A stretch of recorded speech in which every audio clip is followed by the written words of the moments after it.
Warning: the following podcast may contain material not suited for those who are easily offended or under the age of 18. It may contain coarse language, dark humor, and/or offensive humor. Listener discretion is strongly advised. Enjoy the show.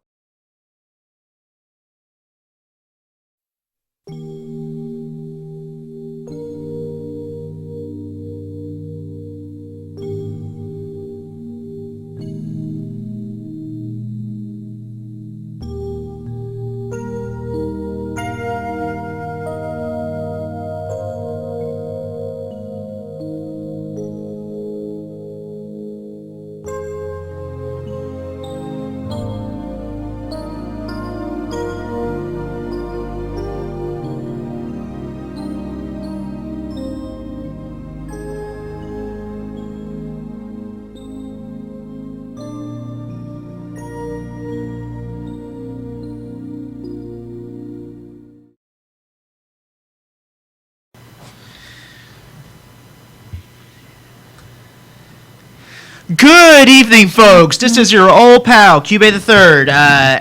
Welcome to the 9th episode of Otaku Midnight. As always, I am the Edo Manga Sensei apologist, and my co-host that we haven't had on in a while, as always, to myself, Keikaku Cat. Hey, I'm Keikaku Cat. It sure has been a while, but I'm alive. I'm here. I'm a human. Good to know. And also to myself, ABCB Tom. Hi. It's been a while, but I'm glad to be back. And, wow, all these people are from the South. Go figure. Also to myself, Jimmy Gnome. Sup, y'all? I'm the true Southerner, Jimmy Gnome.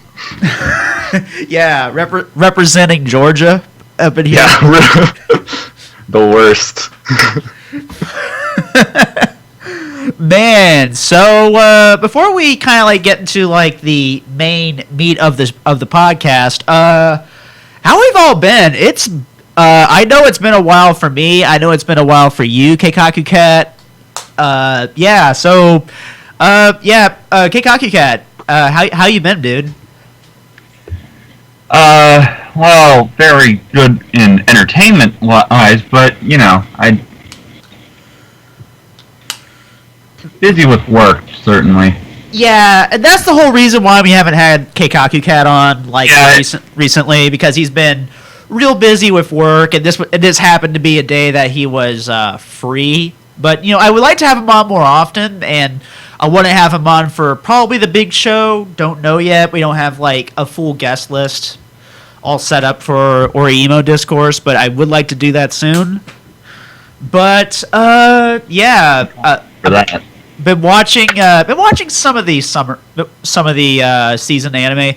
I want to finish all of Edo Manga Sensei. I know I want to finish that.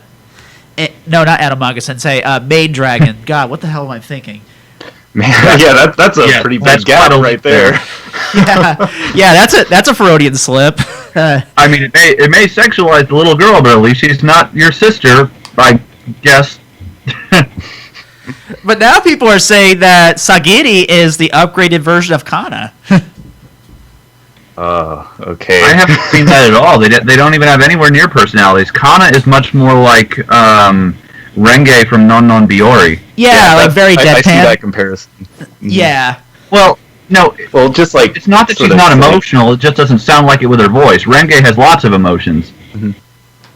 Just sort of like childish and like surprising in a childish way. It's like a very specific kind of cuteness. Yeah, and not in a disturbing way or anything. I don't mean cuteness disturbing. I mean not disturbing in a childlike way. I mean it's not like, oh, this kid's weird, I need to stay away from her. It's like, oh, she's learning stuff. Mm-hmm. Yeah. What is really good about Edo Manga Sensei? I mean, you know, it is kind of making me, because last year I went through all of Orimo. And this is really what inspired to do the Ultimate Orimo Discourse. Well, actually, Ultimate Orimo Discourse, that's been in the works for like about ever since halfway through season 1 of Otaku Midnight, it came from a conversation that I've had with Sarodin, and I was just like, yeah, we got to do this. So it's been a little while, but I hope to get that off the ground really soon. Like I said, I don't have a date, but I hope to have it soon. Okay, with that, that's the only one I've been watching as far as that. I do want to check out Anonymous Noise, since I actually now have Anime Strike. I might have to ask for an anonymous borrowing of that. Okay, I'll be more than happy to offer. I'll have time. Well, I'm sorry to interrupt you there, but while we're on the subject of stuff like Arrow Manga Sensei, I don't know why I wanted to talk about that right now. It's just that go for it. At the time of this recording, it's only 2 episodes in, and of course there are all the Ore-Imo comparisons because it is just like it. It's by the same author, same Clarice does the opening thing. It really is Ore-Imo again. That's not an exaggeration. But I just wanted to say, I'm finding this entertaining. Not in a way I'd call subjectively good yet, because I don't know what it's going to do. I'm not going to look up spoilers, but it's a little pleasant to see the author just completely cast off his mask. Like, okay, you're here for the pseudo-incest. I'm not going to pretend, we're not going to do that. If you're going to be with the fan service, just do it right away. Just jump right in it, and that's what it's doing. It's not pretending not to be it, like Ore-Imo did it first. It's like, you know what it is, I'm just going to do it. So that's a little refreshing. In a you want to be I know we're going to be gross. Let's be gross way. Yeah, it's like, at least just fucking go for it and all that stuff. That's really here's the thing I've always just loved. It's not cowardly. It's really not cowardly at all, and also it's like it's not. I mean, if it's not your thing, it's not your thing. But I do believe this stuff should also exist. So, because I like anime and media that kind of challenges, your moral preconceptions and all that stuff. And, that's the whole reason why I want to get more into Monogatari now as a result of this movie. Because I've always seen Bake and I've always seen all of Bake, and now I've seen all of Kizu. But you've seen the good ones. What are you trying to say? Yeah, this is gonna get me into trouble. Oh, what? Probably already breaking out these. My hot take is that only Bake and Kizu are really worth investing in. So. Okay, it's okay. Hot dog. That's right. Call off the snipers. Let him speak. Okay. I mean. We'll probably dig into that during the main section of this pod, but yeah, there's a little teaser for you. Okay, but basically, I do want to check out some other stuff. Oh yeah, I need to watch more of Sakura Quest. Sakura Quest has also been really good. How I like to describe the girl who is the queen of that town, I call her strawberry flavored Miyamori. Because that's how I kind of see her as. It's basically strawberry flavored Miyamori. Not sure if Miles is going to kill me for that or whatever. I call her strawberry flavored Miyamori. Miles is probably busy at Sakura-Con. Don't worry. Yeah. Sakura West, Sakura-Con. The Sakura coincidence.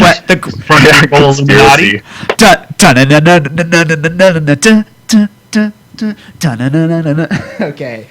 All right. So besides Manga Sensei and Sakura Quest, that's really all I've been watching, but I will be watching more as time goes on. And I will be doing, I think I might do a podcast Tuesday night if I have energy, but that's going to be, it's going to be up in the air, but I do hope to talk about something that me and Kevin and I and Zeke have been working on, but I guess I can announce it right here. I've been doing the editing work for Bakagaijin Novelty Hour. Now, what that is, it's a series of Let's Plays where Kevin and Zeke, they riff through visual novels, basically. They are currently going through Rewrite, and they are currently going through Danganronpa 1. So I've been doing all the editing and coding, uploading, Basically all the video backend to make all that stuff happen. And I hope to have Kevin on Tuesday to talk more about it, because this has been a really, really fun project to work on, all that stuff.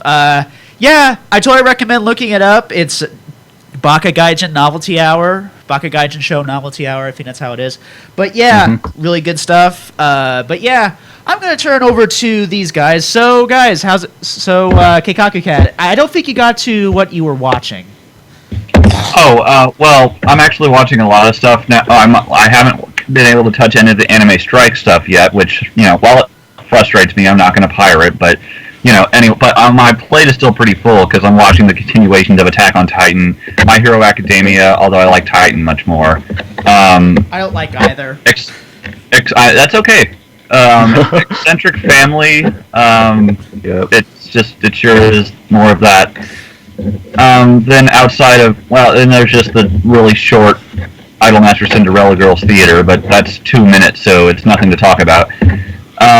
Clockwork Planet, I feel like I'm the only one on my feed who's watching and is like, yeah, this is alright. I can't really remember anything to say about it so far, so it's not good enough to be noteworthy, but not enough for me to drop it yet. Just like, it's easy to watch, whatever it is. It's garish, but not hideous.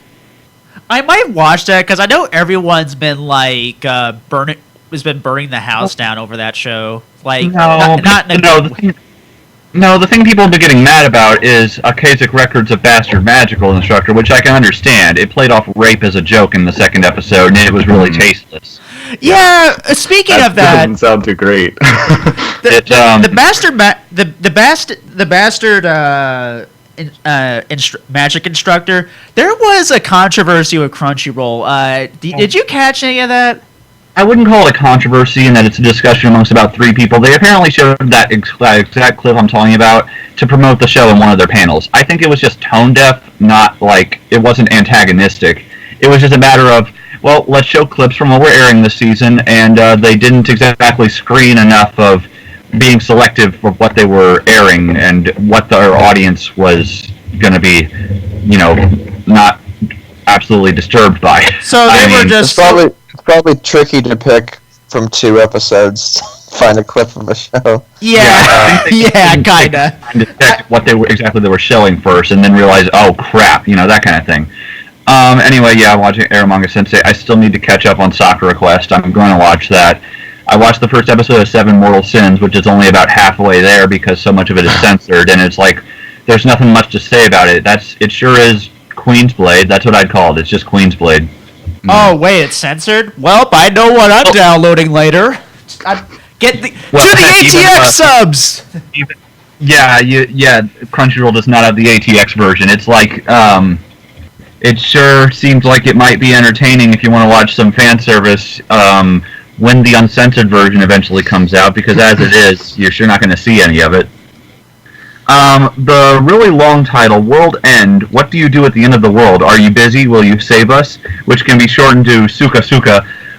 That's really nice and fun so far. I'm definitely going to keep up with that. It's cute, it's charming, the music is really nice.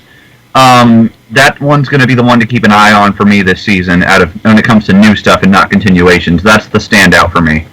Nice. That's very nice so far. That's all I have to say on those. Okay, now let's turn it over to Tom. I kind of got behind last season with all the games out, but I am starting this season trying to stay current with things. Hairbot is still going. Why? Okay, I gotta ask. What is up with Haybot? Fill me in. What is up with that? It's a horrible kid show. It's kind of doing like a Ren and Stimpy kind of thing where it's trying to be as gross and offensive as possible. It's entertaining just because it's so scatterbrained. That's probably going to go for a full year. It's a damn shame that show can keep going, but Brave Beats got canceled. Like, what the fuck, guys? So what's wrong with Japanese children? So So I gotta ask this. So basically, it's just your guys are just liking it for irony purposes, basically. Well, I mean, it's entertaining. It's kind of like a. It's got a like I said, a sort of Ren and Stimpy, Tim and Eric kind of weird aesthetic to it. I gotcha. It's got like a lot of like very blatant sexual innuendo in it. Oh damn! Like I haven't watched much of it, but what I saw, they were not holding back with those screw things, just screw everything. Yeah. The Haybot has like a screw hole in his head, and the whole show is about collecting screws, and so they kind of. So it's like Nier Automata. Huh. And then there's I want like a Platinum Games developed Haybot adaptation video game. Please, yes. Give it to me. As you were going on, Tom. but yeah, that's still going on. I'm watching Sakura Quest, which is pretty nice. It probably won't reach the heights of Shirobako, of course. But Oh yeah, most definitely. It's not going to be Shirobako 2.0. Although I would love to see them do Shirobako 2. We could, but we won't. Boom. Unlike Shirobako, this one's getting a dub. Wow. So, let's see. Yeah, Funimation's simul-dubbing it. Can't wait to not watch that. Yeah. I gotta wonder though, how do they even pick what shows get simul-dubbed? It can't be on viewership and audience demand because they freaking simul-dubbed Handshakers and nobody watched that. And I was like, how much did you put into this thing that isn't Handshakers? What was that like? I guess, you know, if I had to guess, I wonder if it was some sort of package deal kind of shit that happened. Like they had to do it because of licensor demand? Yeah, that's what, if I had to guess. Okay. What I want... Okay, so is that... What else have you been watching besides Sakura Quest, Tom? I caught the first episode of that Alice and Zoroku, which was pretty good. It has an old man as the sidekick, and it takes place in the red light district of Tokyo, so it's kind of got an interesting setting and character. I'm kind of behind on that, so I don't know if it's kept up its momentum. And yeah, I'm watching Titan again. I know a lot of people. I read the manga to a point, and then I just kind of stopped because things were getting really crazy. And the manga's hard to read. The guy can't draw. It's so ugly. Oh God, yeah. The story is gone now, but it needs to be animated because the manga's butt ugly. Yeah, so seeing it come back is kind of good. Other people are saying that it's been so long that they're out of it, but I'm fine. I haven't had any problem. I went through all my Attack on Titan hatred phase, like when it came out, and then I watched it for some reason 6 months later, and then I was like, oh, I guess this isn't so bad after all. You know, I tried to like that show for what it was worth. I mean, but for some reason, I could not get past, you know, when it was airing, I could not get past episode 13. That's about where I stopped too. Okay, that's like one episode before it starts getting good. I don't know. Like, before it starts getting good again? I guess my problem is I couldn't really get behind Eren. He was just kind of one-dimensional to me, but all the side characters were better. So as the show went on and more characters were introduced, I could get into it more. So, but yeah, it's definitely not for everybody, and it's definitely it's a very screamy and shouty series, and that could grate people a lot. Yeah. So, let's see. Like for me, all right. So, is that all you've been watching, or has there been anything else you've been watching, Tom? Anything of note? Not really. I think that's pretty much everything I've seen so far. So not even Kimono Friends. I've only watched a couple episodes of that. I got behind on that because I was playing Zelda and Nier, and that was like one of the two shows that I finished last season. Okay. Maid Dragon and Komodo Friends. Okay, all right. I'm going to ask you that question, but before we get to that, I'm going to ask you this question, but before that, so Tom, how about that Nier Automata? I finished that game last night. I still need to finish story C, D, and E.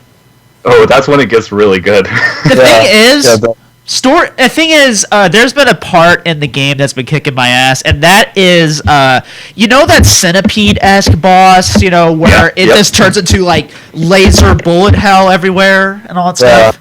Oh my god, that boss has been kicking my ass everywhere. Yeah, it was really hard, and I was playing on hard, so, like, if you get hit twice, you're dead. Oh, God. It was like, Jesus Christ, this boss is ridiculous. But yeah, I don't. Go ahead. Yeah, don't spoil. But yeah, I do want to finish that and maybe do a podcast on that sometime. Yeah, I definitely enjoyed it. I suck at games anyway, so I did it like on the super easy mode because I didn't need like any Bayonetta hardness. I just wanted to get I want the story before the spoilers come, so I'm just gonna. Yeah, luckily I've been avoiding. I'm so surprised I managed to avoid spoilers for that game. Me too.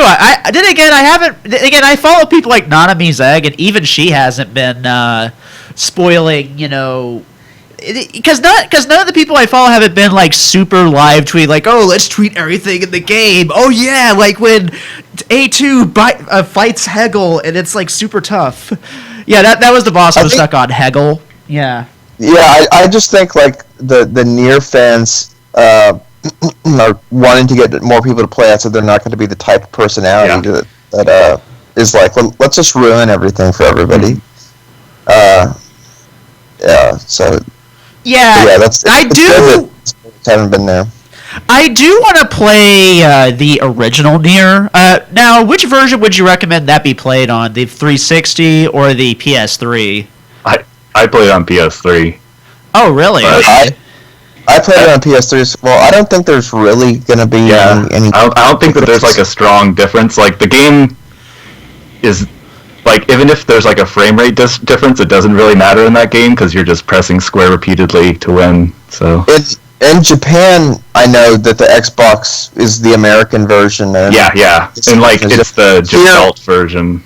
Here it's the same version, so basically you're just going to play with whatever controller you're more comfortable with. So basically it's pick your platform, that kind of thing? Yeah. Essentially. Mm-hmm. Okay, so pick your platform. Okay, alright, yeah. I've been meaning to get my PS3 repaired anyway, so I might just do that, especially since for Nier, and also since Persona 5 also is on the PS3, but I wonder if it's...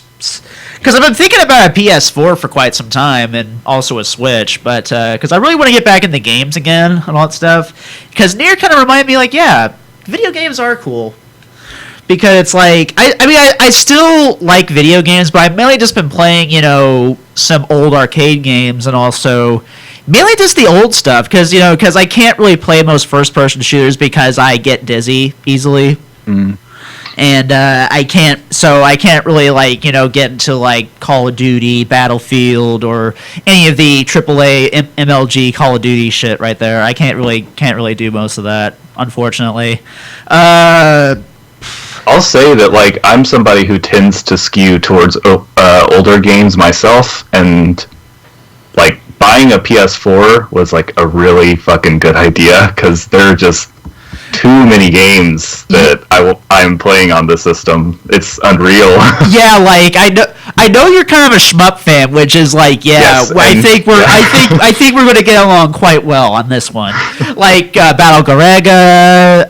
Yes. And all the hamster. Battle Garega is on PS4. You can get it on the Japanese shop for like I think it's $20 like to Japanese. So like 2,000 yen, and it's like a really good ass port. You can track your rank and all that shit. Yeah, so I heard, because I really hope they do Bach Raid, because I always like Battle Bach Raid a lot. Yeah, I would love that too. Bach Raid is really fun. I've actually almost beat that game once. they're porting Dangan Fever on, which is one of the early Cave games that's really good, but few people have played it. Oh yeah, I played it. It's good shit. Yeah, that game's good as shit, and they're porting it to PS4 as well. So I'm super hyped for that. Like, it's good. There's fucking like Darius Burst Chronicle CS is on there. Like, there's some good shoot 'em ups on that system already. Yeah, and just like generally good games. I mean, fucking Nier Automata is a pretty I've been playing. I'm just surprised that like Nier actually has bullet hell. You know what Nier Automata reminds me of? It reminds me of this game. It reminds me of this game on the NES called Guardian Legend. Have you ever heard of that game? I own that game. I used to play the shit out of that game. Yeah. It's got like the sort of changing between perspectives and stuff. Like you start doing normal shoot 'em up stuff, and then you run around and solve dungeons and shit. I can see that comparison pretty good. Yeah, because I you know what? The one thing that's always disappointed me about Compile in the 8 and 16-bit era, that was never tried again on the Super Nintendo or even the Genesis. Although apparently Chibi has told me that there's a game like Guardian Legend on the GBA. I may have to. By Way Forward, something Sigma Star Saga, I think it's called. Yeah, Sigma Star Saga. Yeah, but Guardian Legend, I may have to do like an Otaku Midnight Gaming on that real soon, because I've never beaten Guardian Legend, but luckily since I now have a smartphone and all that stuff, I can probably I can pretty much blaze through the game, without having a piece of paper beside, because I use passwords rather than because I rock hardware, so yeah, but yeah. All right, so yeah, if you haven't played Nier yet, go play it. This podcast has been delayed because of this. I'm not even like a Yoko Taro fan, and I didn't really like the first Nier that much, but Nier Automata is a fucking good ass game. It's fire. Everybody should play it. I do want to also play Drakengard 3 because I heard that game is super. Wow. I hate that game. I think it's garbage. But I know you liked it, Tom. I know a lot of folks who do like it. So Tom, did you like? Yeah, go ahead. It was my favorite game of like the year that it came out. Was it 2014? It's been a while. I don't really remember exactly. I know my roommate got it the day it came out, special edition. I read the goddamn light novel that came with the special edition, and I was like, this is fucking awful. Like, why is this printed on paper? Damn. Wow. Yoko Taro's crying through his helmet right now. Come on, man. I'm sorry. You're making Yoko Taro cry for his helmet. Come on. Hey, I'm really happy that Yoko Taro is improving. There are plenty of gaming auteurs who are, like, gone to shit. Like Suda51, like, please. I'm glad that there's somebody who's actually, like, doing good work. The thing is, I like people like Yoko Taro, and the thing is, what I really liked about Yoko Taro, I liked how honest he was about the fan service and all that stuff. He didn't try to ham wave it or justify it by saying like, "Oh, I just like girls." And there are really good moments that come about in Automata. Actually, I'm not gonna spoil shit. Please don't. No, I mean, like, it's something you've gone through, but I'm not gonna talk about it anyways. But there are moments that use that pretty well. Yeah, the fan service, and also there are moments in the game where it kind of makes fun of you. Like, know what I'm talking about, Tom and Gnome. Like, there's a little text box that comes up and it's something about 9S and 2B. That was a good ass moment. I love how this makes fun of you for that. You're thinking about that, aren't you? Anyway. So Jimmy Gnome, what have you been watching this season or last season? Well, I haven't even touched anything this season. I mean, I'm planning on at least picking up the Eccentric Family 2, probably new season of Natsume. Natsume's Book of Friends. Anonymous Noise looks like something I'd like. It's just like a shoujo thing, but I tend to like that sort of stuff, so I'll probably try that out. And I mean, Renee 3 is another that I'm probably going to be into. But okay, so my friend Zeke has a question.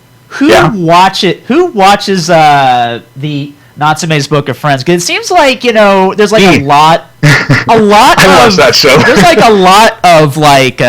a lot of Natsume's Book of Friends that he never hears anyone talk about. Well, that's probably your bubble, bro, and all that stuff. I mean, yeah, I think it's like it tends to track well with more like female audiences. Like women tend to like Natsume. It's a shoujo series, anyways, and like it's got Fujoshi cute boys, the Fujoshi kind of thing. I mean, like there's definitely like an aspect of that, like because there's Natsume is cute, and there are lots of other cute boys that he's friendships with. But I don't know. It's a lot like Mushishi. In this sort of episodic, slight, like spiritual stuff going on, but it's a bit more grounded, and it's just like a really good, lighthearted, feel-good show. Really good atmosphere and stuff like that. I really suggest it. Like I just went through the whole show a couple of years ago, like all 4 seasons that were out at the time, and it was really good. And the new seasons they have some strong episodes. So. That's really good, really good. Okay, so you've been watching Kimono Friends, right? I did watch Kimono Friends. I like that show. I was not expecting to like that show. I was okay. Here's the meme show, and I'm gonna try out the first episode, and then I was like, this is pretty fun. I'll watch this. I'll keep watching this. Okay, now here comes the $50,000 question. Why should me, a CGI Nazi, give that show a try? Because that's what turns me off, to be honest. I think that it's like part of the charm, I guess, is that it's very lo-fi. It's the Good Fairies exception. Yeah, that sort of thing. Like it's charming. It's like all these it's not even good CGI. Like yeah, that's what I mean. It's like I've seen some good CG, like Expelled from Paradise comes to mind, and I saw that in the theater. It looked great. It's definitely not trying to be like more like it's really hard to describe, and I don't know if it's something that I can really convince anyone who's like immediately against it. But as someone who normally doesn't like CG stuff myself, like it hit me. Like it was good. I enjoyed going through it, and honestly, like I was surprised that I liked it, even though it was a full length, like 24 minutes per episode show. Like it seems like a show that should be a short, but there's just like episodes work really well, even at that length. So yeah, because I really want to like that show because it seems like stuff that I would really like, and also it's kind of a kid show. You said. Yeah, it is. It's got like some like there's the lore that is a bit more serious and stuff. But is it like Adventure Time kind of lore? It's similar to that sort of stuff, but it becomes a bit more in the forefront towards the end. But it's still like it never stops being like a feel good kind of kid show. But there's some pretty surprisingly good world building and drama in that show that I was not expecting to see. I will admit, it was really weird. When it comes to Kimono Friends, I do like the opening. The opening is great. The opening is hella good. I love that shit. I might just buy the CD just for the hell of it. It's very, and like the culture is nice. Like there's a lot of good art, and like even like Sasakura UK, who's like a electronic music producer, does Vocaloid stuff and things like that. He was like making remixes of songs using Kimono Friends voice samples, and I'm like, this is the best shit ever. Like I love this culture. It's great. Oh, that's amazing. Yeah, I love it. Okay, all right. You got anything else, Nob, you want to bring to the table? Not really. I mean, I'm gonna probably be starting to marathon Aikatsu soon, and that'll probably be my Aikats! Yay! It should be pretty good. I do like. I like Ichigo. I like that blue-haired girl. Aoi. Her name's just Blue. Aoi. Yeah. Okay, that's easy to remember. Aoi. Okay. I do like her and Ichigo. They're really cute. And let me guess. Coming soon. You're gonna be watching Pre-Para, are you? I don't know. Like, there are a lot of kid shows that I have dipped my toes into, but need to get back to really seriously. And I mean, it's on the list, Pre-Para, but I'll probably be doing more hipster stuff after Aikatsu, like My Mellow and other stuff like that. I do. My Melody had that had some of the Milky Home staff working on it, so. Oh, I do. I mean to watch that at some time. Mm-hmm. I do, however, want to check out. I need to check out more of Fun Pharmacy. That show is good. It's real good. I love it. I remember I saw Japanese AMVs of that back in 2005, 2006, 2007. And I remember I could not track down any fan subs of it until you provided me a link to it. I was just like, holy crap, yes. I was really I had been meaning to try out that show for a while because it's got a lot of Doremi staff crossover. Oh yeah, good old also, Doremi. it's the director is the dude who's one of the co-directors on the current season of Pretty Cure, which is what sort of prompted me to actually go down and just watch the whole thing because I just wanted some more background on the dude, and it's really good. It's very different if you're used to Pretty Cure, Sailor Moon, Magical Girl shows. Okay, alright, so I guess with all this out of the way, Keikaku Cat, are you still with us? Oh yeah, sorry, I didn't have anything to say because I don't watch Pre-Cure and I haven't watched Kimono Friends, so... Yeah, and you haven't played Nier, which you really should. Yeah, so... But none of those are why we're here, so... Yeah, I know. But, yeah, okay, so, alright, spoilers ahead, so now we are going to be talking about Kizu Monogatari 3. So, but before we get to that, we're going to take a quick break, alright? We're going to take a quick break. Keep it right here on Otaku Midnight. Okay. Alright, we'll be right back. Okay, I'll go refill my coffee. Green tea. I guess I'll, Y'all can still talk, by the way, just so you know.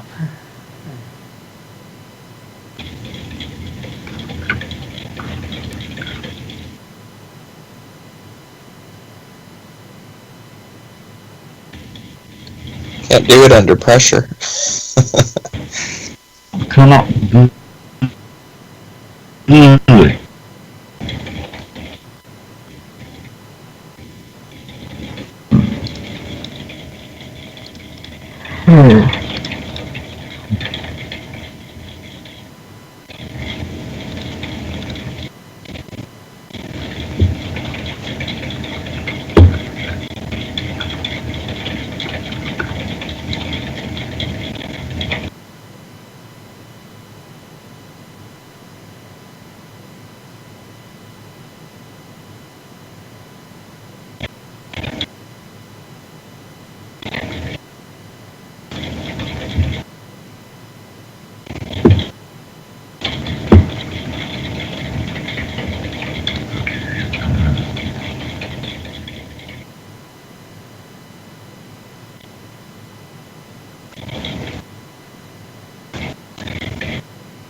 I'm back, y'all.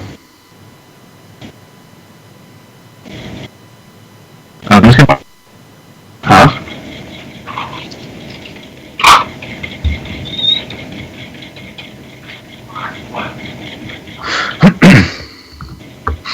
Oh yeah, I can take that off. There you go.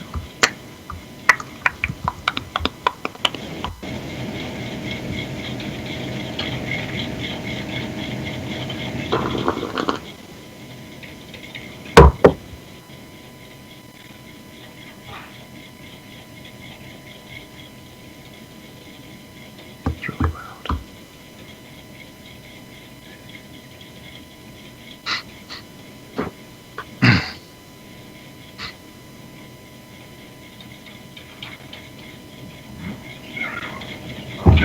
What do you do?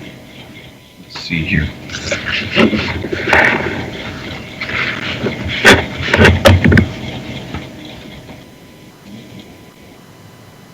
Well, that was disturbing.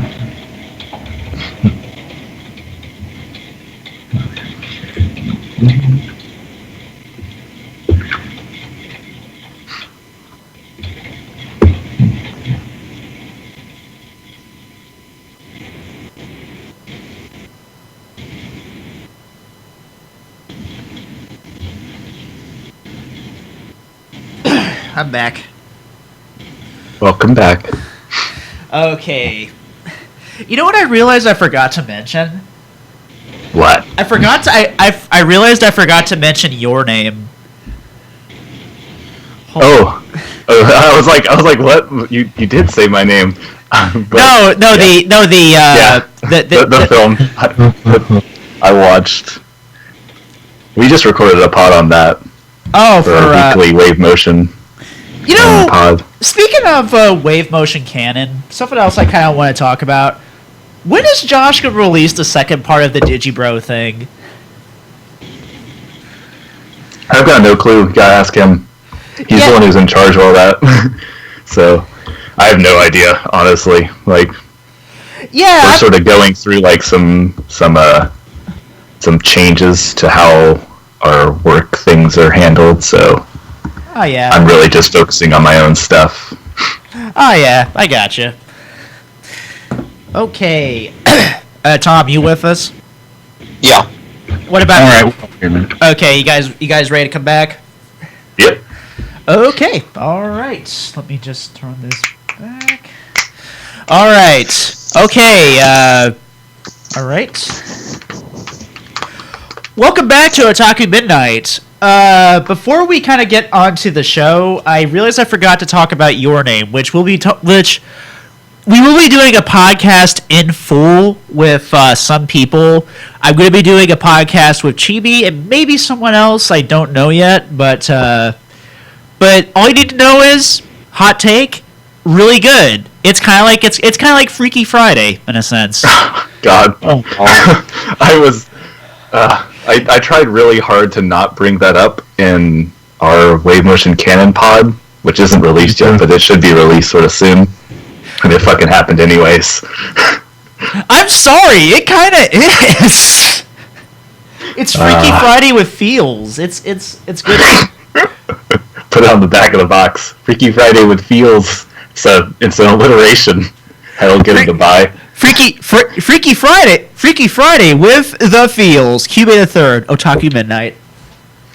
All right, so today we are talking about Kizu Monogatari 3. What was the subtitle again? It's Reikets. Reikets. Okay. And I believe that is what does that translate to? Because I know the other one was Hot Blood. Iron-blooded? Iron-blooded. I don't remember. It's the hot-blooded, cold-blooded, iron-blooded vampire. I don't know which order, and I don't know. I think it's cold-blooded. Let me Google real quick. But yeah, let's just my knowledge of kanji radicals. I think Ray would mean cold, but I could be completely wrong because I'm guessing cold-blooded. Yeah, cold-blooded. Yeah, cold-blooded. Okay, all right. Okay, so what I want to talk. Okay, so first, before we get to the movie, let's talk about our theater experiences. I know Keikaku Cat, Tom. I know you guys met up with each other, so let's hear your thoughts on your theater experiences. Ready and go. Well, the drinks and the service were really good. The previews were all funny monster movie related things. It's a little disappointing there wasn't anything anime this time, but I mean, really nice, quiet service, and it was really easy to do. I should have gotten more napkins, I guess, but did you more napkins, especially for that one scene? Hey, I don't mean like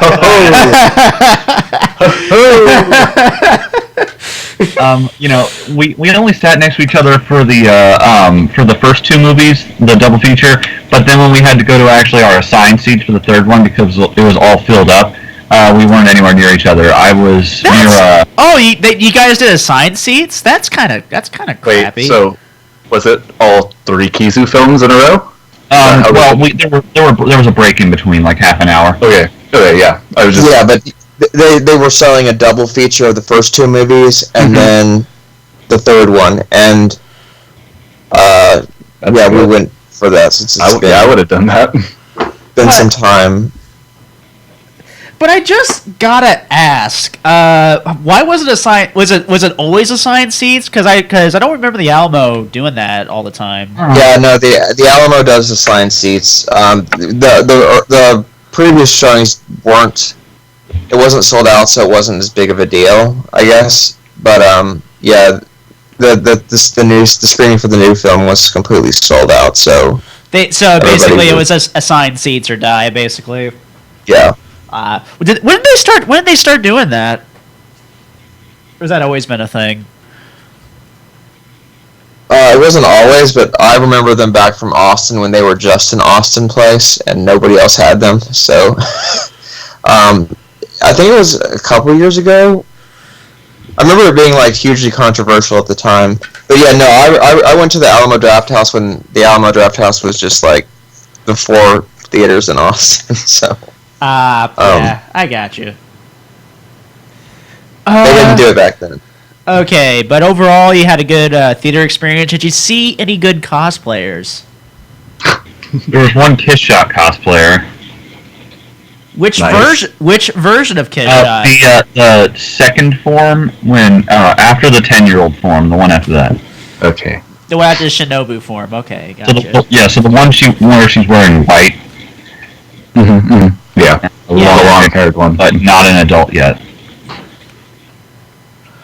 Yeah. So we didn't really have any cosplay. Okay, is that really it for your theater experiences? How was it? What was it like watching it as watching it as a triple feature? That's it was a good reminder. Because it has been a while since that first one. Yeah, because I didn't really bone up on the movies again for for the third one because I still have a good memory of what happens in the first and second movies. So I feel like I didn't really need to revisit, but clearly there were some moments where I feel like, this probably could have helped me. This probably could have benefited my viewing experience a little bit more. But yeah, so okay, I'm gonna go. Go on. I know the story well enough from the books to where I remember the main narrative points, and I don't think there wasn't anything that at least that I caught that was like, oh, look at that secret little Easter egg that's right back again. There was nothing that minuscule, but it helped to be able to see them all again. Wasn't there like some Black Hanakawa Easter eggs or something like that? Yeah, there was a leitmotif of Sugar Sweet Nightmare. Oh yeah. Oh, okay. So and then they foreshadowed Shinobu Time, and by having her go more into detail than she did in the Kizu Monogatari novel. Yeah. Ah, that's cool. That's cool. All right. So is that it? You got anything else you want to share? It's pretty much. Yeah. Okay, alright, so let's turn the mic over to the gnome of Jimmy. Alright, so what was your theater experience like? Did you and Josh go? Yep, me and Josh went together again. Did you guys propose? It was a good date. It was a nice date. We haven't got a date in a while. Oh, so nice, it was good. It was good to get together at the plaza again. It was a bit different this time. The last two Kizu showings, they always had consecutive airings of the film, and Josh and I liked to buy two consecutive viewings so that we could just see it twice in a row because we just wanted to. We did that for both 1 and 2. So this time they did not have any consecutive screenings, so we only went once. That was kind of like that for us too. Like my theater only had one showing, and that was it.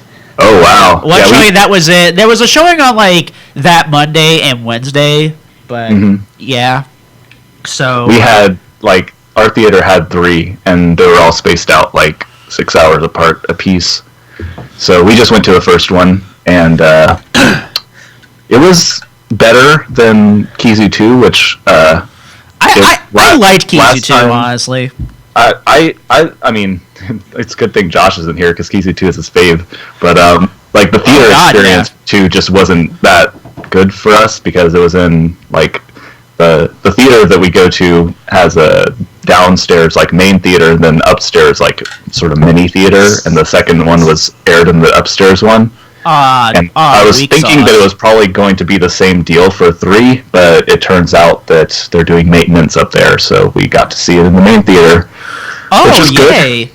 Yay! So we got to see it in the main theater, and people were just generally more quiet this time, which is good. I gotta ask, were there any assholes in the audience? Hey yo, if anybody was the asshole in the audience, it was Josh, because he had ordered some drinks and was feeling really excited. So during the preview sections, he was occasionally saying things to make people laugh. I don't even fucking remember what it was, but he was just being a goof off, and I was like, shut up, Josh. So. Oh jeez. Was it? Yeah. Was it I just remember from Kizu1 when we were talking about Kizu1. The thing I remember the most about that conversation, about that podcast, was how much he was tearing into these 2 assholes that were when these 2 Asian girls showed up, they're like, "Hey yo, Asian girls!" Yeah, there was nobody that bad this time, which was good. Good. I mean, it was probably the best experience I've had watching a film at that theater. Which nice. Yeah, because we saw Sailor Moon R there, back when it did its U.S. run a couple months ago. Yeah, I missed my fucking chance to see Sailor Moon R in theaters because I understand that restore is phenomenal. Yeah, it was nice, but the theater experience during that was really bad.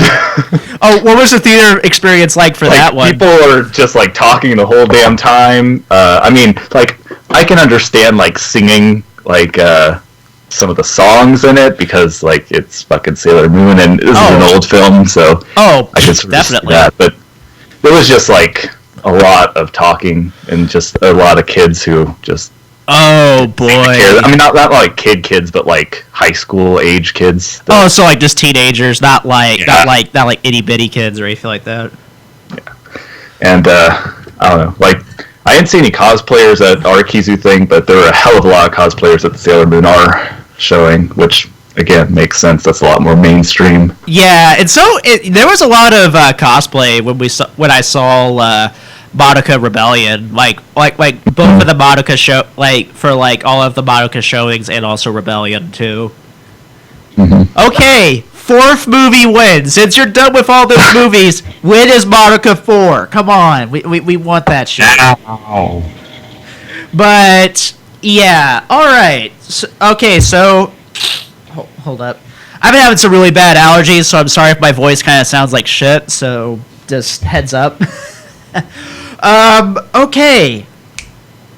So my theater experience was like this. Unfortunately, my friend Saradin, Type Zero, not Type Zero, Double O Saradin. You probably might remember him from like the SAO podcast that we did recently, which are really good. I highly recommend checking those out. He's really good.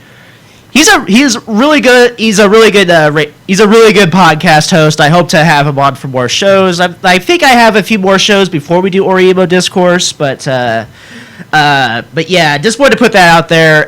If you haven't checked those out, those are really good. We had a lot of fun recording those. So unfortunately, Sheridan was not able to show up for this one. Unfortunately, he had some problems with work. So, but however, I was able to go with one of his buddies. And it was pretty cool. It was pretty fun. It was pretty fun. I actually chatted up with some people, and I even met up with a cosplayer that I saw from OhioCon that cosplayed what was it? Saitama from One Punch Man. No, he wasn't cosplaying there, but it was the same dude. Because I just remembered him too. It was like, oh crap, it's him. Awesome. But it was pretty fun. It was pretty fun, like chatting it up with some people. It was like, but yeah, it. What was really, really funny was some of the previews. There was this preview for like, I'm not sure if you guys saw this same preview, but there was a preview for like, it had space chicks in it, and it seemed like a borderline porno.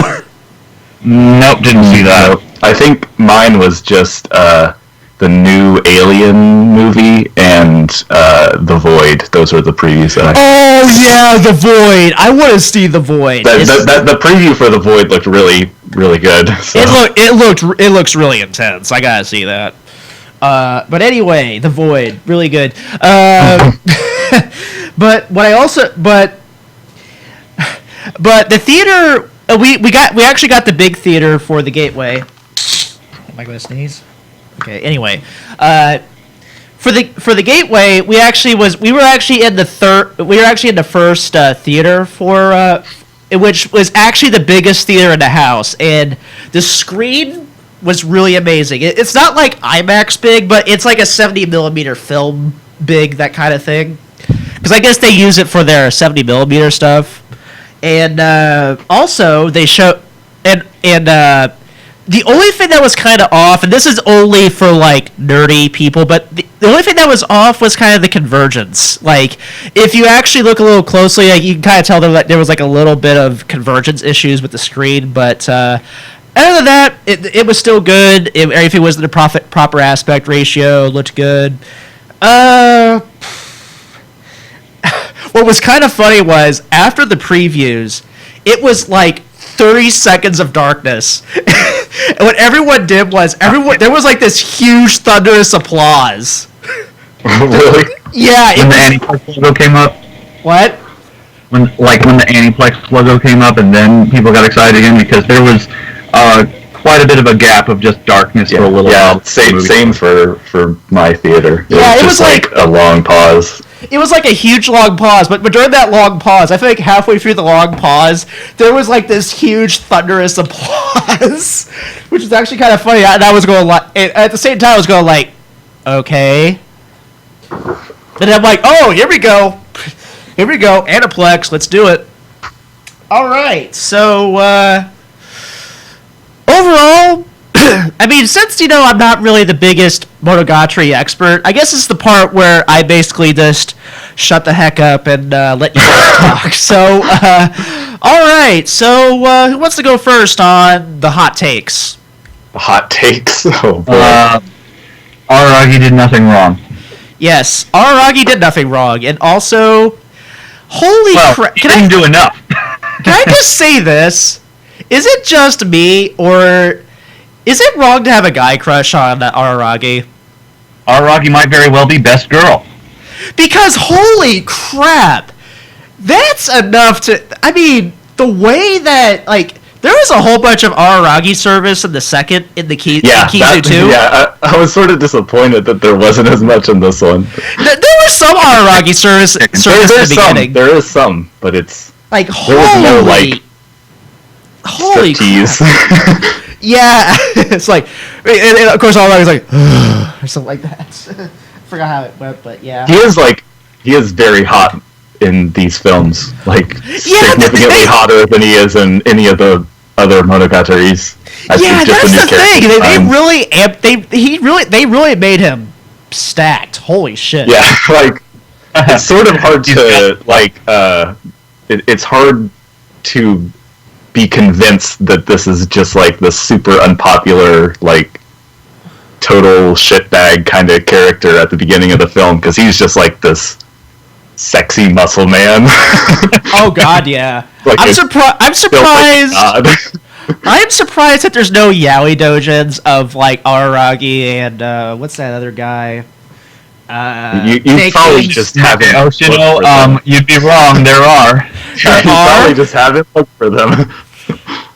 Yeah. Dake memes. Brutal Garcon Huff's a half-blood boy. Oh boy. Hold up. Anyway, alright. So, overall, I thought it was a really great conclusion to, it leads in really quite perfectly into, what was it? Neko Monogatari? Like, it's like the thing. Yeah, technically that is the next one chronologically. And I actually saw that too. Because my friend Sarah did actually show that to me, because I was like, oh, you can see this out of context. I was like, okay, all right. So and he was right. It was really good out of context. It was kind of cool seeing Shinobu, being really cute and all that stuff. And that's one reason why I wanted to continue Monogatari, to be honest, was mainly for Shinobu. So, yeah. That's okay. I was pretty surprised at how much it made me want to go home and just start watching Bake, which was not a thing that I felt from either of the previous films. But when they played the little bit of Staple, that little leitmotif of that was just, I was like, oh geez, I really want to go and watch this, go back and revisit Bake. But I never really want. I don't know if I'll ever go back and rewatch like the non-Oishi Monogataris, because I just feel like they'll end up being more disappointing to me. Yeah. But Shinbo did everything in Shaft, did he? He didn't even touch this. Yeah, this is all Oishi. He storyboarded. Yeah, looks so good. Oishi storyboarded this whole movie trilogy by himself, which is like amazing. I love it to death. Bless him. Yeah. It's the most honestly, like, that's exactly what I love about these films, is that they're so distinctly like it's very like, you can tell that the creator is projecting his own ideas and images into the story. Like, it's sort of refocused from just being like the straight sort of adaptation that Monogatari normally is. Uh-huh. And I guess this third one I feel is the closest to being like aligned with the source material, but it's still what's really important in the source material is sort of downplayed, and other parts are played more up. Specifically, like the big Araragi and Kishot fight, which is just like actual. That was pretty damn crazy. From heaven. That's what I was kind of waiting for from reading the book, because I read the book first. And I was like, okay, the third movie is going to have all the stuff that I want to see.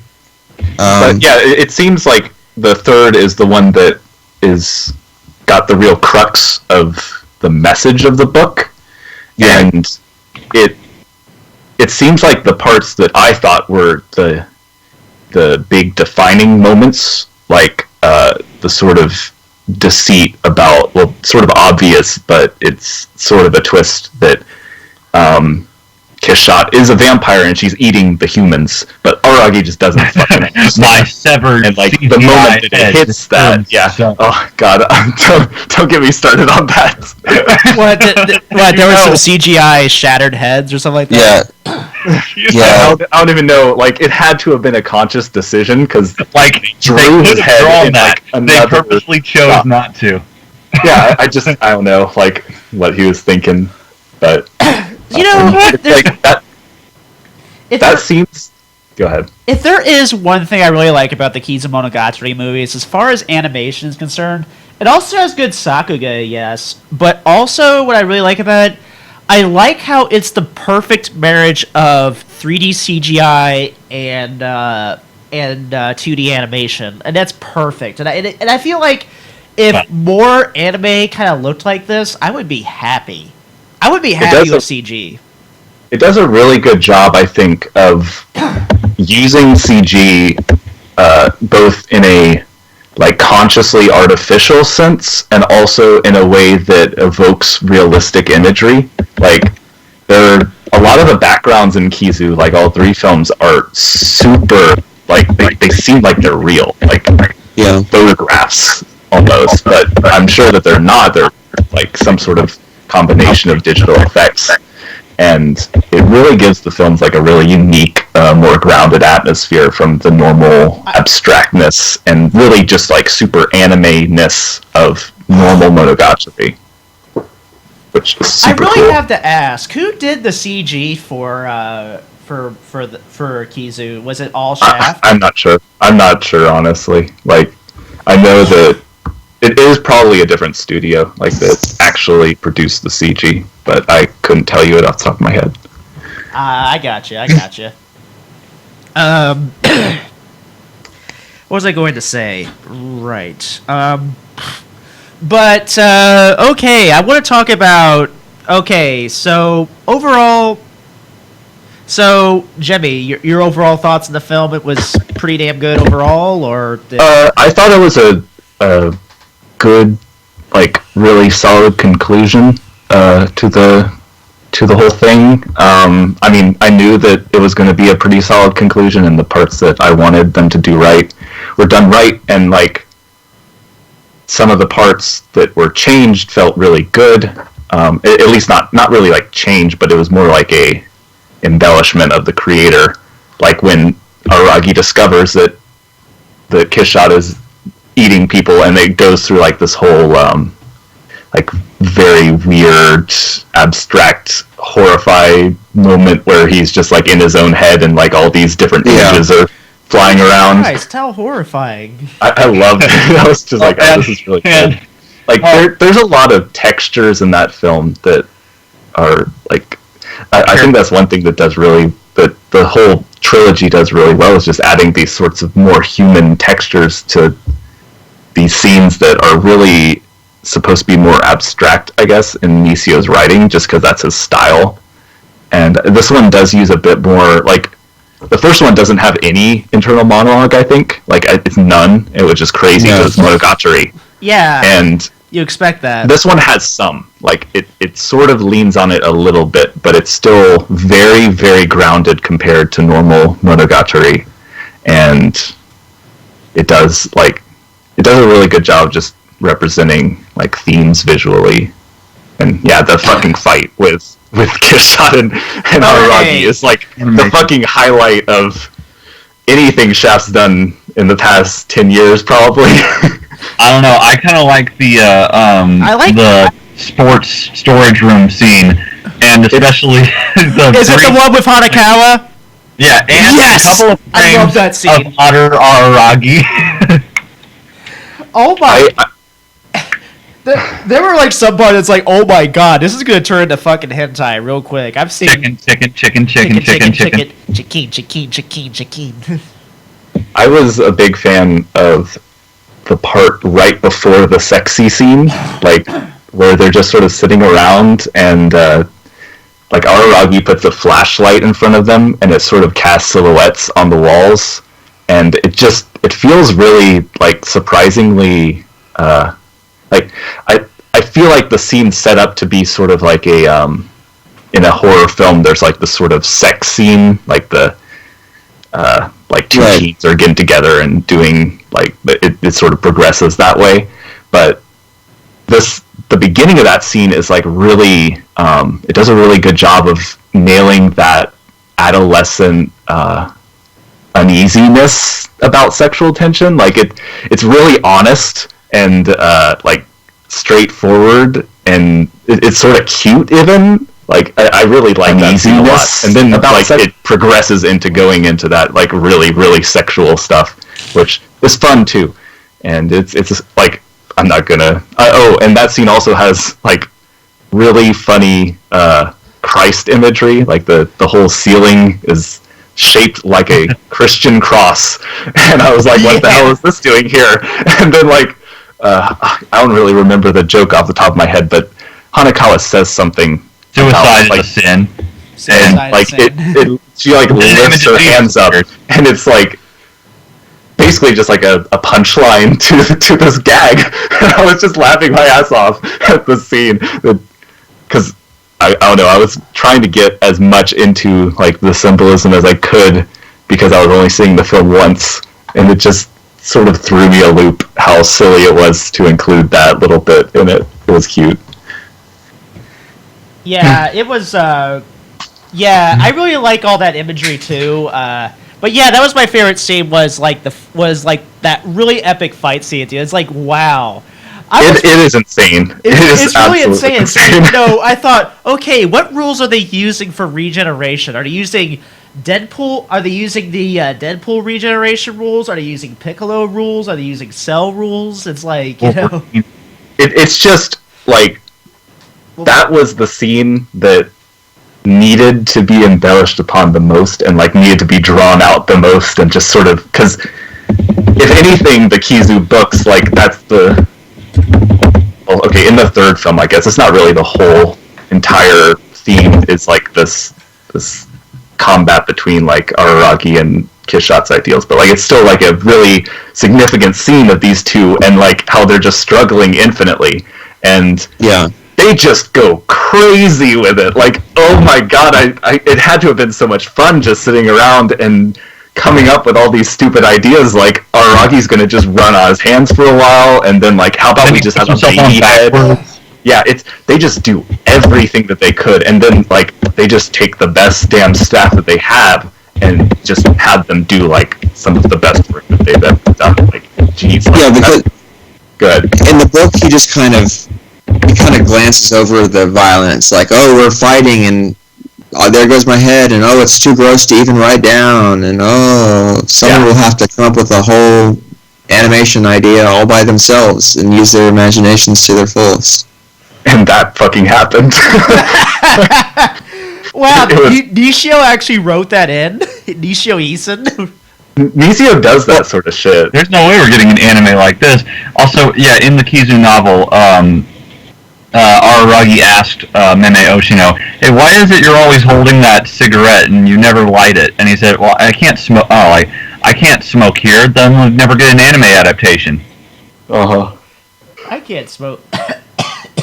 Damn, that's gross. I guess you can't. Yep. But that scene is just insane. Like, I can't wait for those Blu-rays to come out so I can just like go through those scenes again. Oh yeah, me too. It's insane. Like, I have a pretty good idea of who did most of like the big cuts, and I mean, there's the really really clear Ko Yoshinari cut, which is just maybe his best thing that I've seen in a long ass time. Okay, since you're a Sakuga nerd, I gotta ask this: how do you know who does who as far as like which scenes and all that stuff? How? It's only like I'm not as much of a nerd that I could just tell you like a good breadth of people, but like for animators that are like really stylistically unique, like Ko Yoshinari, or like this film has Yu Geshi drawings that are just very clearly him because he's got this really sketchy style, and you fucking see it and you know because you've just seen enough of. Is that was he the guy?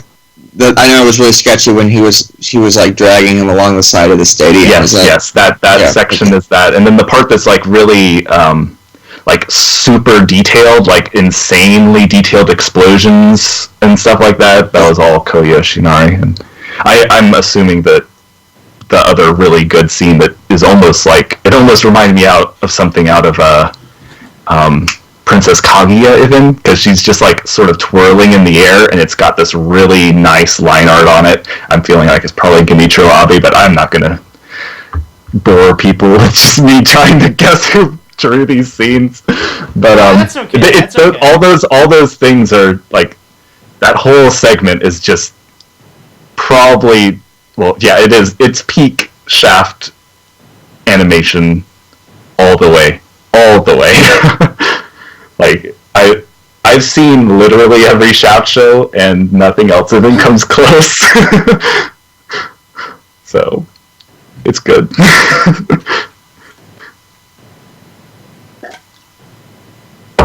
But yeah, so far. But yeah, it's overall, I thought it was a really great lead-in. What did you guys think of the ending as a lead-in to Neko? To me, I think it's just a good lead-in in general. Like, if there's one thing that I really like about Kizu and the way it's written as like a novel, it's the very end, like the very last lines of the book where it's talking about the story of blood drying from red to black and back again. Like, it just does a really good job of setting up this sort of grand tale, even if I don't personally feel like the actual later Monogatari sort of deliver on the premise. It is really well handled here. Like, that's about all I can say, is that they do a good job of driving it home with just the visuals and the music, and everything just concludes really well. And like I said, I was ready to go home and watch at least some Bake. Like, that's, to me, is like what it felt like it was wanting to lead into most. I was almost expecting to see a shot of Shinjokahara at the end. Yeah, that yeah. Like a ton of sense, but I was just expecting to see it. Shadow it, but whatever, she wasn't there yet. Yeah, I mean, like, yeah, she's not relevant until post Neko, so. Yeah, what I really, what was I going to say? I really forget. Holy crap. Why can't I remember what I was going to say? Yeah, it does make me want to experience more of the story now, because I really want to do, like, a series of shows, like, called The Crazy World of Monogatari and all that stuff, because I've been wanting to do that for a while, but, you know, just haven't really had much of time to, like, really get through, because I think Monogatari is, like, really hard to watch, especially if you're marathoning it, and apparently that's a really bad call to do, as far as I've heard. I don't know, I actually have never marathoned any Monogatari. I've always watched them airing, so. I more or less marathoned it. I forced myself through Monogatari, and then when it finally got good, Nisei Monogatari. Whew, that's a hotter take than what I said. Shit. Oh, damn. Damn. Whew, damn. I kind of got through the second season. I think in around 2 weeks, I had watched everything. Damn, yeah, that's intense. I think my problem with Monogatari, or Bakemonogatari, was it felt like almost it was a very tell not show kind of thing. Uh-huh. Well, I think that's just Nisio's writing. Yeah, I mean, it is. But, like, he meets a character, and then, like, Araragi tells a story of, like, well, this is what Shinjokahara's deal was, instead of her telling it. So, for me, it took the characters being established. And it takes Bakemonogatari for them to be established. And then once they're established, I could roll with it. But I can see that. If that's what... I don't want to, like, undermine your personal viewpoint. No, I think that's a valuable approach. Yeah, no, my viewpoint is the absolute 99 to 1% minority on this. But, Bakemonogatari was hard to get through because it was kind of force-feeding you the characters instead of letting them grow naturally. Mm-hmm. But then with Nisei Monogatari, I could feel the characters, but then I mean there is a different stylistic and visual downgrade with that as well. So that's my issue. Is essentially just the later post-Bake seasons are just not as visually inspired, and for me, who just isn't much of a fan of Nisio in the first place, I tend to go to the director that I like more. That's. What I need to do is, now that I have these characters established, if I go back to Bakemonogatari, knowing the characters and knowing where they will go, will that series then rise to the top for me? So I need to do that sometime. Yeah, I could agree with that.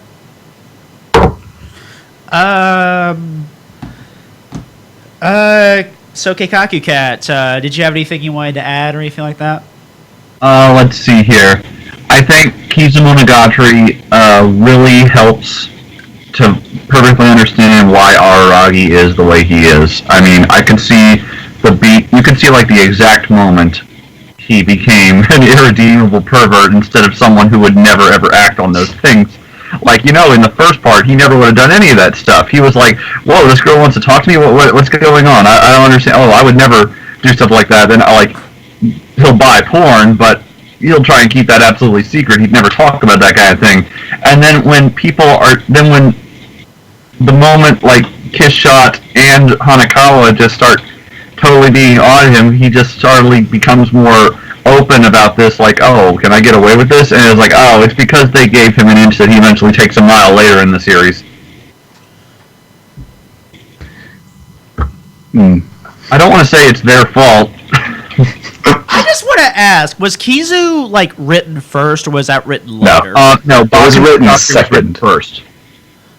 Okay, well... It goes Bake, then Kizu, and then Nisei, and Neko. Why didn't they just do Kizu second and then... They were going to, but it got delayed forever. Yes. Well, at least that was worth the wait. I have been waiting. I'm finally done watching this series of films that I first got hyped for in 2009. So, it's ridiculous. I've been waiting for this day. Yeah, for real. Yeah, I'm just happy to see now, and we're also getting more Monogatari in the summer. What is it? More Owari? It's the end. Zoku Owari will be the end until they decide to adapt the other stuff that Nisio kept writing because Monogatari makes money. What else has Nishio done? Like, does he? He did what's the damn show and series? No, like what other things? Katanagatari or He did Katanagatari. I was thinking of Zaragato. No, has he? No. I was wondering, is there any more Monogatari stuff left? Well, okay, so Zoku Owari is going to be the last piece of what was intended to be the ending of Monogatari. Well, intended in a loose sense, like it was advertised that way. And then almost immediately after the last novel in Zoku Owari was published, they were like, oh yeah, we're going to keep going. And there's I think there's one more novel out right now that is post Zoku Owari. I don't know what it's about. I don't really care. Like, for me, when I'm done watching Zoku Owari, it's like, okay, I'm done with Monogatari. Yeah, because it seems like there's a lot of it seems like there seems to be more Monogataris than there's more to count. It's it seems like you get done with all of them. It's it's like a freaking Hydra. It just keeps popping. Well, it is insanely profitable.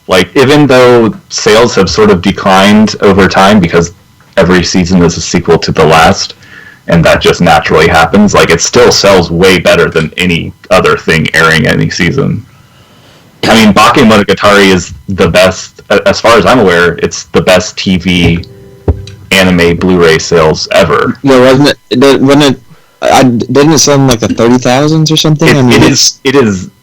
I don't know what the exact numbers are, but it's. I mean, it's a lot for anime. It's every late night anime is trying to make Bake numbers, and that's why Aniplex just keeps letting them get made, I guess. And that's why they charge so much, because it's definitely premium. Well, yeah, I'm pretty sure they also want another Madoka too, because Madoka is really good selling too. Yeah, like that was another really huge thing. That and Bake and Madoka were the shows that put Shaft on the map in terms of like big name profits for Aniplex, and that's why they basically only do Aniplex properties now. Yeah, I can understand that. I mean, is it? Oh yeah, March. They're doing like fucking Fate soon, which is is it March? Is it March comes in like a lion Aniplex? It is Aniplex, yes. Yes, Oh, okay. that show was nice. I have my reservations. I wrote about them for a while. All right. Anyway, but yeah. Overall, I thought it was a really good conclusion, a really good lead into Kizu. Animation was really nice, and the music was really, really awesome too. What do you guys think of the music? I listened to the first two Kizu soundtracks fairly regularly. Like they're good ass soundtracks. And didn't you say you had the vinyls for them? I have the vinyl for part 1. Yes. Is that seriously a vinyl or is it a CD? It is a vinyl. It is a 45 RPM vinyl. It doesn't have the entire first OST on it. It's like a selection, but it's real as hell. It was sold limited edition on Aniplex store for like a week, and I managed to grab it. So I have a pretty good God, I would have loved to have that since I have an old record player myself. But I honestly I don't know if like most of Kizu3's soundtrack is either stuff from the first two or just stuff that didn't really stand out to me. So I don't know. I'll see when the actual like OST gets released, but I didn't feel as strongly about it. But it's still good. It's like hella good. It's without a doubt. Wasn't as strong. So overall, I thought it was really good. So yeah, do you guys have anything else that you want to really add to Jimmy's thing or anything like that, guys? Yeah. I would just like to add that it's also kind of works well as sort of a standalone piece. Like I brought along someone who had not seen any Monogatari ever, and really, he basically said afterwards that like I didn't even see where it could go from here. Yes, that makes a lot of sense to me. Like because it kind of ends on a final almost kind of note, and it basically said the only way it could go is if they added more characters, and like boom, yeah, that's but but just as a standalone piece of 3 movies, or one work in 3 parts, it's it stands alone as something that somebody could watch. I definitely agree with that. Like I would probably choose to. I feel like that might be even a preferred way of watching it. Like if I were to introduce somebody to Monogatari, like after all 3 Kizus have finally been released in like Blu-ray or whatever, that would probably be my go-to way. And then maybe afterwards watch Bake, and that's it. But like Kizu as a whole is like significantly differentiated from the rest of Monogatari's adaptations. It's like he doesn't have it's full of its own style. Like it's almost like a sort of like French New Wave style. Yeah, it's so different film. It really is. The Kizu movies have something that the rest of Monogatari as a TV series never has. Some long periods with no talking. Yeah, well, that is very conscientious. There's not a lot of dialogue you have to take in too. Well, Monogatari at its whole is a series of conversations, so of course the TV series is full of more talking than doing. And I think that is like, for me, like Kizu as a book is like, from when I first read it back in like, I don't know, like 2011 maybe, I've cooled off on it a lot, and just Nisio in general. But this film really like reinvigorates me because this is what the book was meant to be. I think like it's very it's not even like what the book was meant to be. It's more just like they took the foundation of the book and built something really impressive on it, and like that's why I would show this film to other people, like who are just interested in getting into like sort of unique style anime, is because this is a very like it's a great work of art, just being one person's quest to create a certain kind of story using the animated medium, and it does it super really well. Yeah, I can agree with that, most definitely. Especially if they want to get into like a more strange artistic side of anime.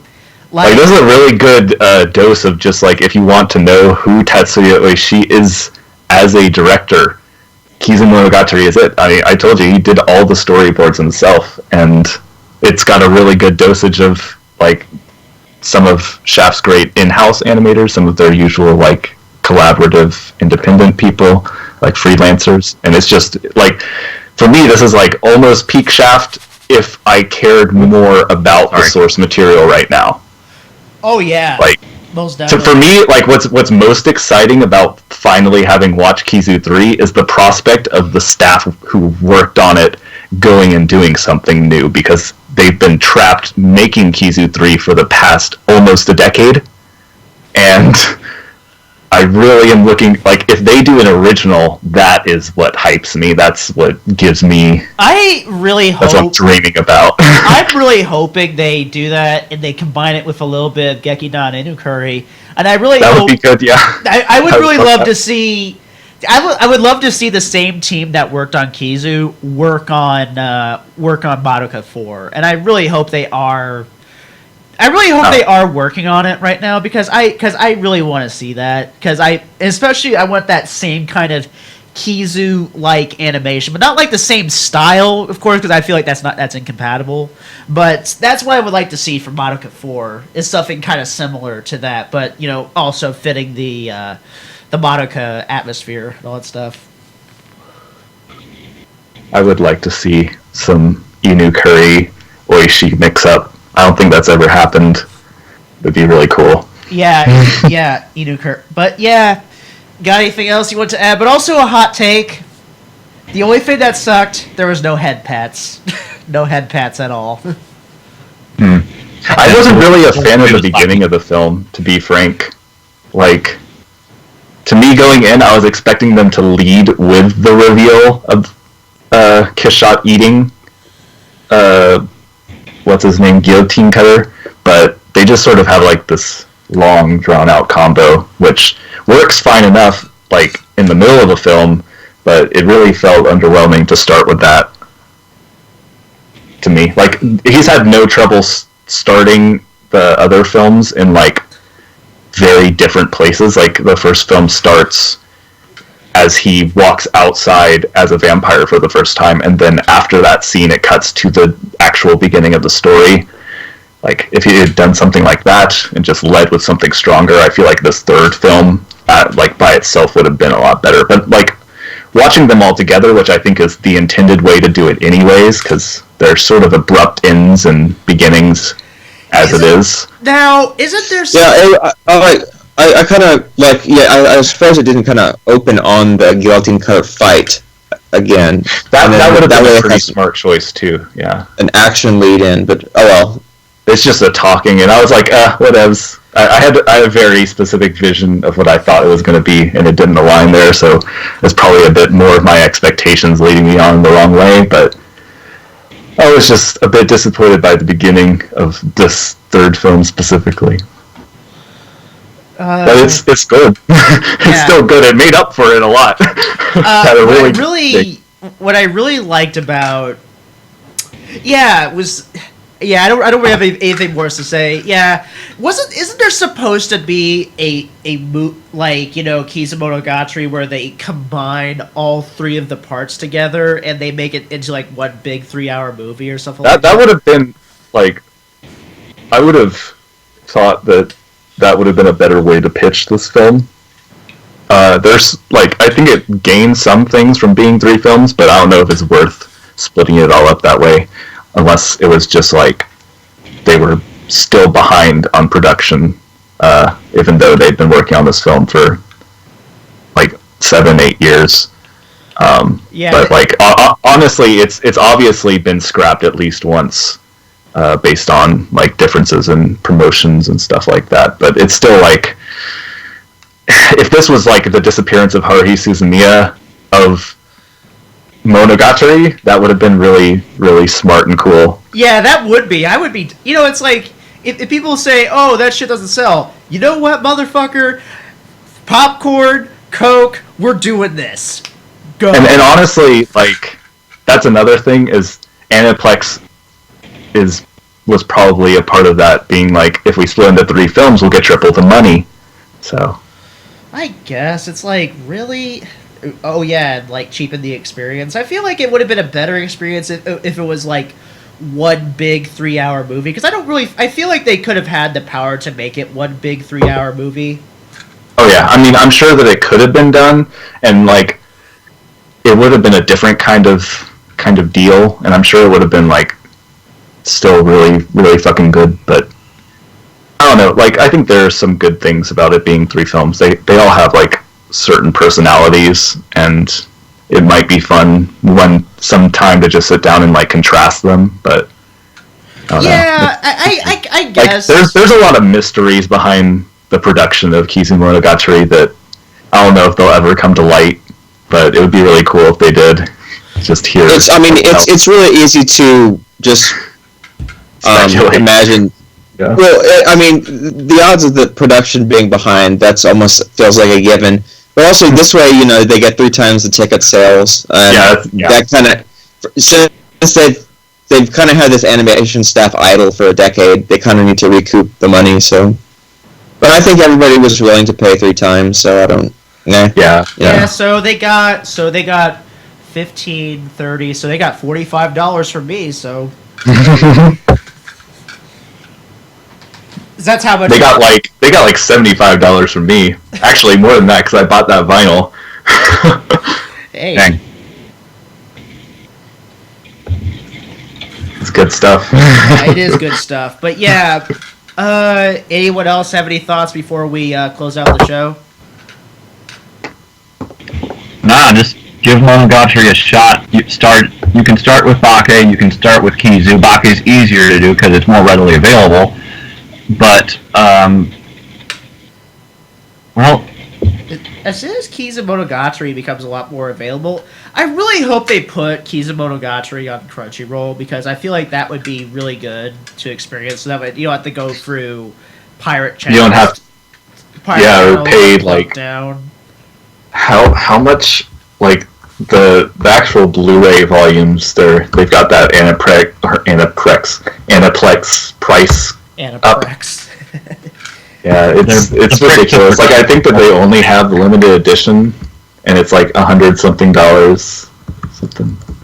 Like, Bake is super ridiculous too, but at least you can watch that. This is kind of a ridiculous thing, but the movie didn't have many head tilts, did it? Good. That shit. Don't get me started. Can I just ask this? Where did that head tilt thing start? Was that like a Shinbo homage to like Treasure Island or some shit like that?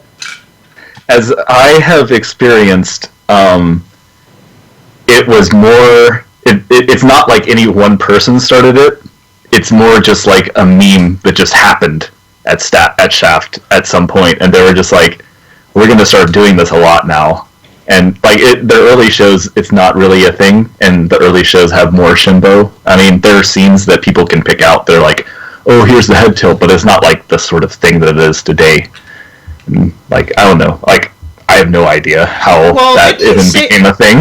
But I remember you said, like, in the Shinbo is Dead article, it was. There are some parts of certain Shinbo shows that have head tilts in them, just because he likes to do really weird framing, and sometimes he'll do a frame where that happens, and maybe somebody was like, "This is cool, let's do this without all the extra stuff that makes it like special and unique." And like I don't know, to me head tilts are sort of indicative of like when Shaft was starting to run and dry.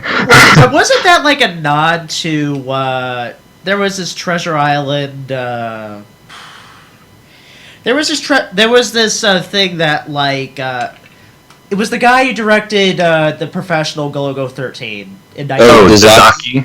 You mean his Takarajima adaptation? Yeah. Like, I don't know, like, saying Dazaki does head tilts is sort of silly to me. Like, you could probably find shots where it happens, but it would be the same sort of deal as Shimbo, where it's just like, Dazaki wanted to do a very specific and, like, memorable shot, and it just happened to have that. It's not like an ongoing trait in the sense that people attribute it to today at Shaft. And honestly, most of the people using it at Shaft these days are just the people who are copying the more successful. All the money. Yeah, it's silly. Like, when people say that, like, the head tilt stuff, it just frustrates me. Yeah, I'm with you. I never really got into the whole Shaft head tilt or anything like that. I'm sorry, I didn't mean to bring up bad memories. I just like noticed, like, oh yeah, that didn't even come up at all. Yeah. I mean, it's fine. Like, even in Bake, there are head tilts, so it's like Oishi's like not familiar or not unfamiliar with the meme, but this I mean, is sometimes that can be trying effective. So it's like it just anything stylistic. If it's overused, it becomes really. I think that just Kizu, if we're going to talk about like not having head tilts in Kizu, is more just indicative of it being a more grounded kind of show in the first place that sort of consciously separates itself from the usual stylizations at Shaft. Yeah, which is why I love it. As somebody who is sometimes a Shaft fan, but oftentimes not. Yeah, like when it comes to animation studios, like I'm into Shaft, I'm into KyoAni and all that stuff. Like KyoAni, Shaft, and that's really about it. I mean, like those are the two that have staff that are really tied to the studios themselves, so it's okay to like make those sorts of comparisons. So yeah, that makes sense. but yeah, that is overall I think that should pretty much do it for this podcast. So Jimmy Gnome, where can they find you?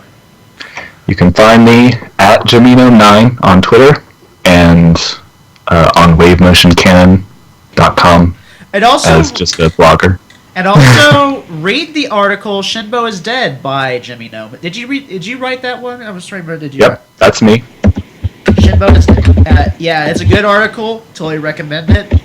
And Tom. I actually also just, I guess I should plug this too while it's here. I also just published the Studio Shaft panel that I recorded at Anime Week in Atlanta 2016, I guess.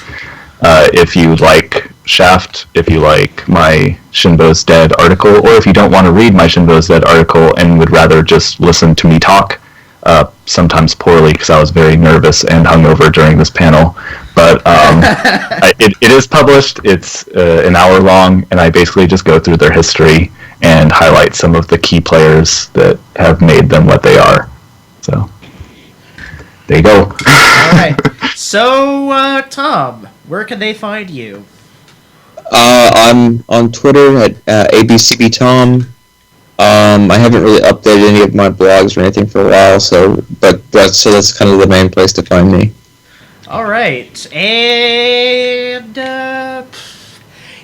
Keikaku Cat, where can they find you? Oh, as always, I'm always available on Twitter at the account of the same name. I don't exactly blog so much as I try to plug stuff for sale, but yeah, buy Keikaku Cat shit.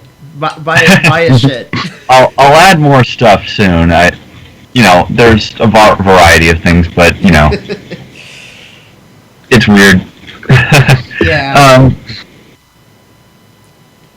And more than I do anything else. Same. I really hope that we can get you on for more shows. It does kind of suck not having you on as a co-host and all that stuff. Fair warning to any new followers, though. I live tweet Toonami on Saturday nights, and that can get kind of annoying. But I always try to use the hashtag so people can mute it if they want. Yeah, that's a good point. Yeah, I do live tweet Toonami, but not as much as I used to anymore. You know, it is. I understand it can be pretty frustrating for anyone not currently watching because, like, way to spoil every segment of every show. I mean, it's mostly stuff that's already aired, so it's like if you. Well, but then there's new Western stuff like Samurai Jack. Well, yeah, new episodes of Samurai Jack, that.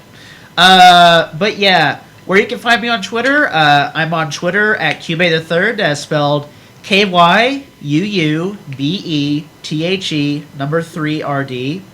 I also edit the Baka Gaijin Novelty Hour, so you can check that out on Zeke Freak's channel. You can also... and if you like this show, subscribe. Subscribe if you're new. Like and subscribe and all that stuff. And yeah. And as always, if you want to send us a comment, that is otakumidnight@gmail.com. That is spelled OTAKUNITE. Oh no, wait, hold up. Let me start over. otakumidnight@gmail.com. That is spelled OTAKUMIDNITE@gmail.com. And yeah, that's gonna do it for us. I'm Kyubey3rd. I'm Jimmy Doe. Do you want us to say all the stuff now? Yeah. Tom? And you, Mark? I'm Keikaku Cat. And we're Otaku Midnight. And even though we still keep living this weird life known as a half vampire every time we say it, this is Otaku Midnight.